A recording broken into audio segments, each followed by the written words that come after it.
हमने गले तक आई बातें लेकिन कभी रिपोर्ट नहीं की। हमने थकान से पूछे नहीं कभी सही सवाल। हमने आराम को किया उस वीकेंड के लिए शेड्यूल जो कभी नहीं आता। हमने छुट्टी तो चाही पर मांगी नहीं। हमने खरीद फरोख्त की जिंदगी से और बहुत नाम कमाया। दोस्तों, ये पंक्तियां हैं दिव्यांशी सुब्राव जी की, जो कि आज के इस कारपोरेट ऑफिसों के टॉक्सिक वर्क कल्चर को बयां कर रही हैं। दोस्तों, स्वागत है हमारा इस नए वीडियो में। आज हम बात करेंगे इस टॉक्सिक वर्क कल्चर के बारे में।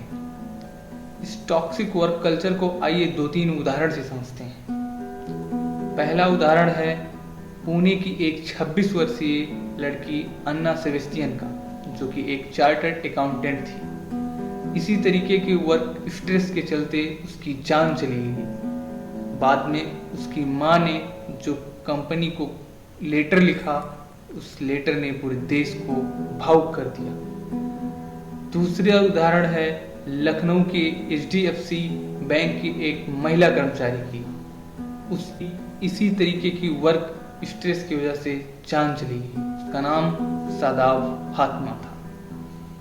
तीसरा उदाहरण है हमारे खुद की जिंदगी से। अभी 10-15 दिन पहले हमने एक कारपोरेट ऑफिस ज्वाइन किया था। अचानक 2 दिनों के लिए हमारी तबीयत खराब हो गई। तीसरे दिन मैं 13 मिनट की देरी से जब ऑफिस पहुंचता हूं तो उस कंपनी का मालिक मुझे फायर कर देता है। दोस्तों, एक संस्था होती है इंटरनेशनल लेबर ऑर्गेनाइजेशन, जो दुनिया में कार्यरत कर्मचारियों की वर्किंग आवर्स के बारे में पता लगाती है। भारत में प्रत्येक कर्मचारी एक सप्ताह में 48 घंटे काम करता है, जो कि अन्य देशों की तुलना में कहीं ज़्यादा है। अभी जून के महीने में ही इन्फोसिस कंपनी के फाउंडर श्री नारायण मूर्ति जी का बयान आया था कि एक एम्प्लॉय को नेशन बिल्डिंग के लिए एक सप्ताह में कम से कम 70 घंटे काम करने चाहिए। अभी कुछ दिनों पहले भावेश अग्रवाल का बयान आया था कि एक एम्प्लॉय को एक दिन में कम से कम 20 घंटे काम करने चाहिए। इन लोगों के हिसाब से एक एम्प्लॉय को अपनी जान दे देनी ही चाहिए किसी भी हालत में। अगर हम बात करें बेसिक स्टैंडर्ड आवर्स के बारे में, तो एक एम्प्लॉय को अपने ऑफिस में 9 घंटे काम करने चाहिए, जिसमें 1 घंटे ब्रेक भी शामिल होगा। लेकिन यहाँ पर हालत कुछ दूसरी है। यहाँ पर तो 10 से 11 घंटे काम करवाते हैं ये लोग। मैं जिस ऑफिस को ज्वाइन कर रखा था, उस ऑफिस की टाइमिंग थी 10 बजे से 7:30 बजे तक, लेकिन वहाँ पर 8 बजे से 8:30 बजे तक काम करना पड़ता था। इस तरीके का शोषण हो रहा है यहाँ कंपनीज में हर कर्मचारियों का। इस शोषण की मेन दिक्कत बेरोजगारी भी है। अगर उसके मालिक द्वारा किए जा रहे एक कर्मचारी के ऊपर जो शोषण उसका मालिक कर रहा है, अगर वो इसका विरोध करे तो वो मालिक उस कंपनी से उस कर्मचारी को फायर कर देता है। क्योंकि बेरोजगारी इतनी है तो रिप्लेसमेंट भी आसानी से हो जाता है। सरकार को चाहिए कि बेरोजगारी को दूर करे और कंपनीज द्वारा जो कर्मचारियों को शोषण किया जा रहा है उसके लिए सख्त से सख्त कानून बनाए।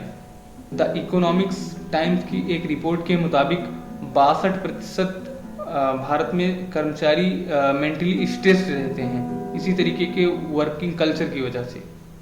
इस तरीके के शोषण को दूर करने के लिए हमारी सरकारों को चाहिए कि एक बेहतर से बेहतर कानून बनाया जा सके, जिसके कारण किसी भी कर्मचारी का उसके मालिक द्वारा शोषण न किया जाए। दोस्तों, हमारा चैनल नया है, चूँकि आप लोगों से विनम्र अनुरोध है कि आप लोग हमारे चैनल को सब्सक्राइब करें और हमारे द्वारा जो बनाया गया वीडियो है इसको लाइक करें और कमेंट करें, और ज़्यादा से ज़्यादा इस वीडियोस को शेयर करें ताकि लोगों में जागरूकता बन सके और वो अपने शोषण के खिलाफ लड़ाई शुरू कर सकें। आप सभी का धन्यवाद। आप देख रहे थे द डायमंड। प्लीज़ हमारे चैनल को सब्सक्राइब कीजिए। धन्यवाद आप सभी का।